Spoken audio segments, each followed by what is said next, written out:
Welcome to our deep dive into the fascinating world of organic chemistry.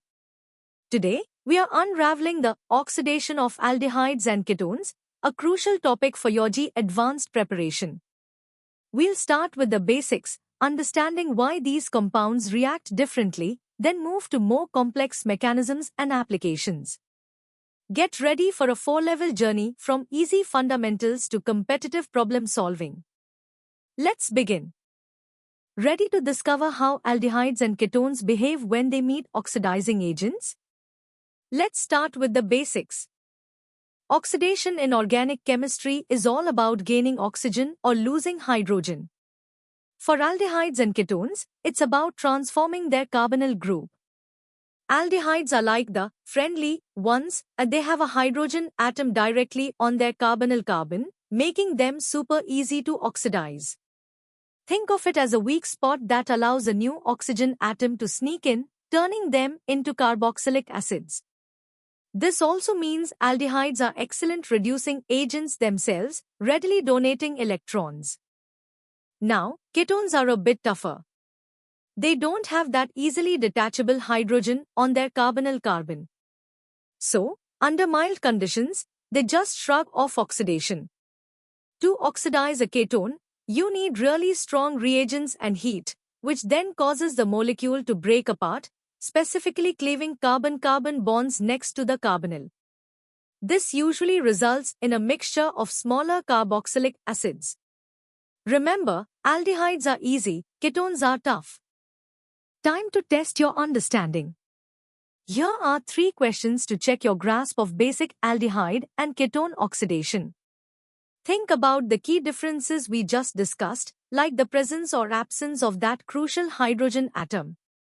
Pause the video, solve them, and then check your answers. Good luck! Alright, let's step up our game. We are going to explore some more specific and powerful oxidation reactions. When it comes to the strong oxidation of ketones, we encounter Popoff's rule. This rule helps us predict what happens when an unsymmetrical ketone is hit with vigorous oxidizing agents like hot KMnO4. Essentially, the carbon-carbon bond adjacent to the carbonyl group breaks. Popoff's rule suggests that the carbonyl group tends to stay with the smaller alkyl group, though in reality, a mixture of carboxylic acids is often formed due to multiple cleavage points. This rule is a guide to understanding the complex product mixtures from such harsh reactions.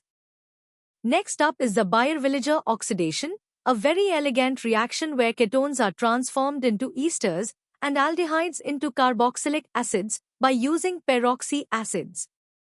Imagine an oxygen atom inserting itself right into the molecule.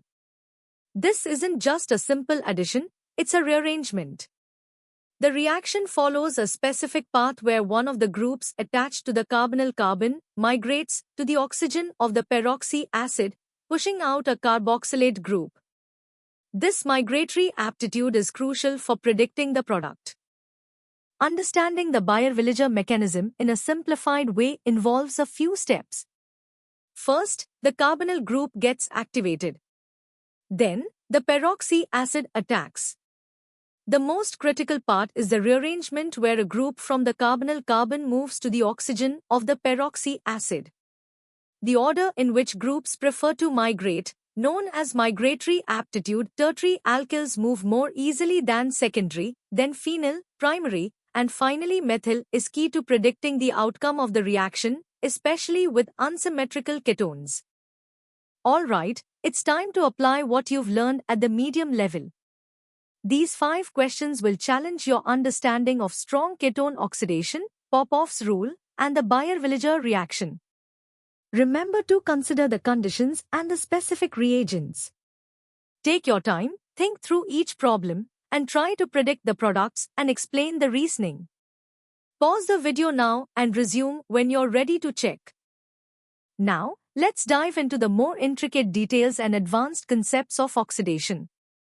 This is where Advanced truly tests your analytical skills. Let's revisit the Baeyer-Villiger oxidation, but with a deeper look at its mechanism. This isn't just an oxygen insertion, it's a well-orchestrated rearrangement. The reaction proceeds through a tetrahedral intermediate, where the critical step is the migration of an alkyl or aryl group to the electron-deficient oxygen of the peroxy acid, simultaneously expelling the carboxylate anion. The migratory aptitude order tertiary, secondary tilde phenyl, primary, methyl is not just a rule, but reflects the stability of the developing positive charge during the transition state, making it highly regioselective for unsymmetrical ketones.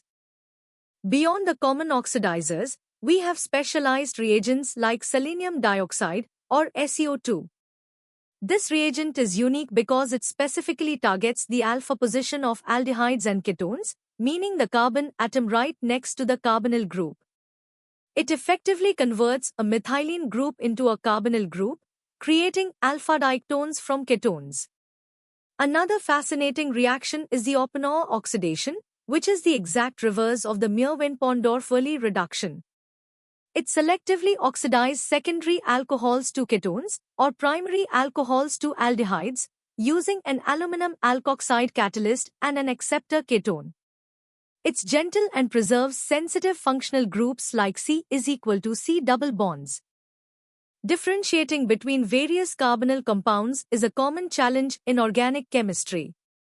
While Tollens and Fehling's tests are great for aldehydes, the iodoform test is specifically for methyl ketones and secondary alcohols that can be oxidized to methyl ketones.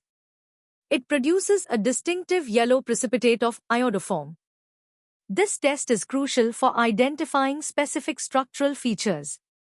Another classic is Schiff's test, where aldehydes restore the pink color to the decolorized reagent, while most ketones do not.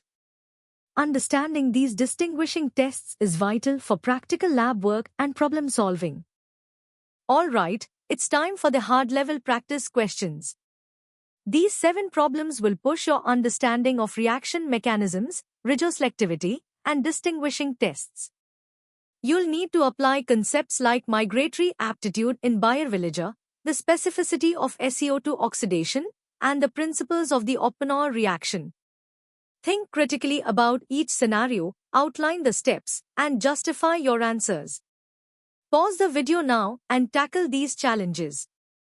Welcome to the hardest level.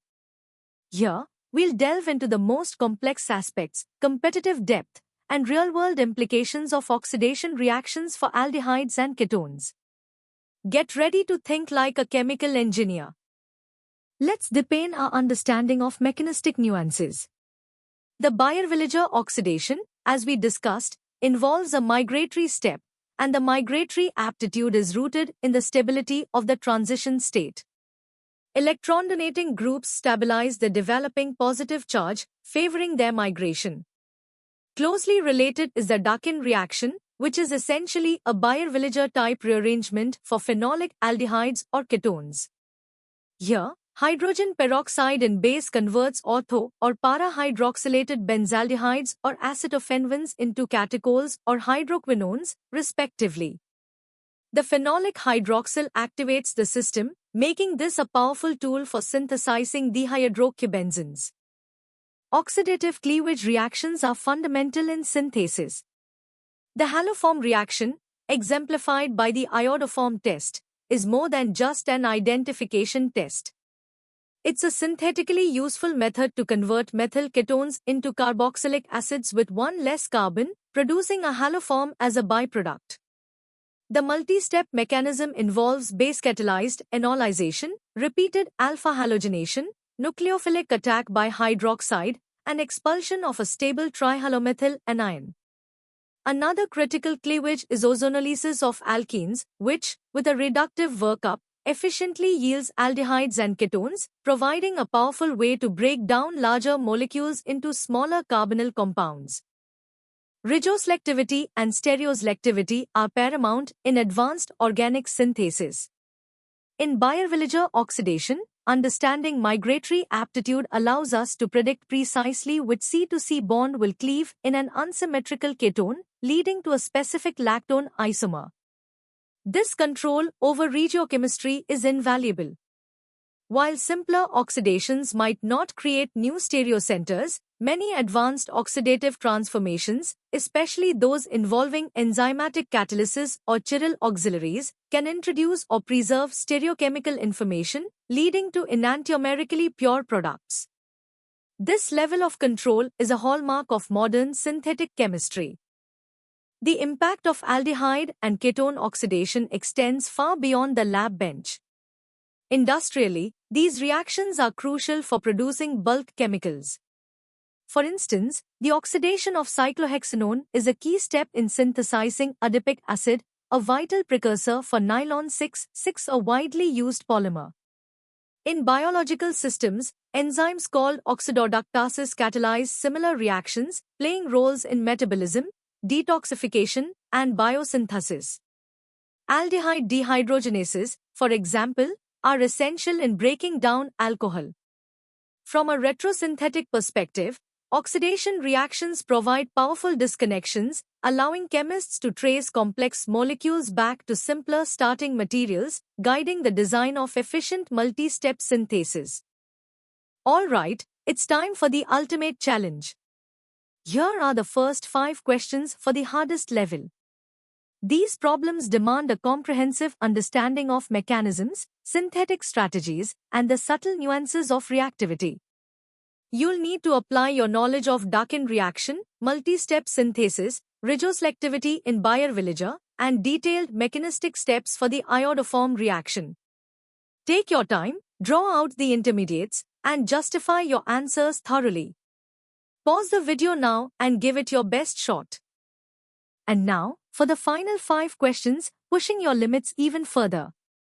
These problems involve differentiating complex isomers, designing intricate synthetic pathways, understanding industrial processes, and analyzing stereochemical outcomes.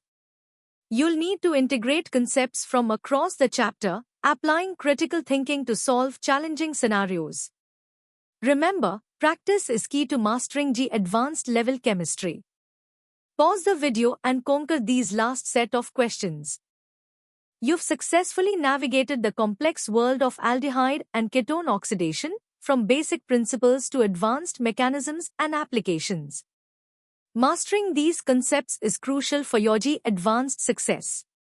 For more such comprehensive educational content and to deepen your understanding across all subjects, visit synapse.omaps.in. Don't forget to subscribe to our channel for regular updates and more insightful lessons. Keep learning, keep exploring, and keep excelling. See you in the next session.